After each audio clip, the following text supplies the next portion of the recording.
Guys, Jananayagan படம் release ஆகுதுல இருக்கிறதுலே எக்கச்சக்கமான குடைச்சல் சார். அந்த மனுஷனுக்கு ஏன் தான் அப்படி கொடுக்குறீங்கன்னு தெரியல. இது ஃபுல் அண்ட் ஃபுல் டிஎம்கே சதியா இல்ல என்னதுன்னு சுத்தமா எனக்கு தெரியல. பொலிட்டிக்கலை பத்தி நான் பேச விரும்பல. ஆனா ஒண்ணு மட்டும் சொல்லிக்கிறேன், கூட இருக்கிற எல்லாருமே ஒரே விஷயத்தை செஞ்சுட்டு ஒருத்த மட்டும் தனியா போறான் அப்படின்னா அவன் அந்த கூட இருக்கிற எல்லாத்துக்குமே அவன் ஒருத்தன் தான் லீடரா இருப்பான். நீங்க எல்லாம் நினைச்சிட்டு இருக்கிறீங்க நாங்க ஜனநாயகன் படத்தை ரிலீஸ் பண்ண விட மாட்டோம்னு சொல்லிட்டு நீங்க லேட்டாக மக்களுக்கு இருக்கிற ஹைப்பு ஏறிக்கிட்டு தான் இருக்கும். ஸோ சீக்கிரமா ஜனநாயகன் ரிலீஸ் பண்றது அந்தந்த கட்சிக்கு நல்லது. ஜனநாயகனுக்கு சென்சார் கட்டு அப்படின்னு சொல்லிடுறீங்க.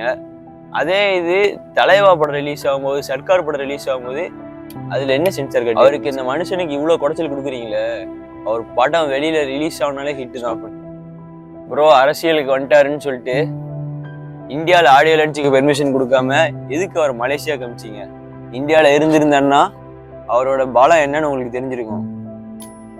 ஆனா அந்த ஜனநாயகன் படம் ரிலீஸ் ஆகல அப்படிங்கும் போது டோட்டலா மொத்த இண்டஸ்ட்ரியுமே சைலண்டா இருக்குது. காரணம் என்னன்னா அவர் தலைவர்.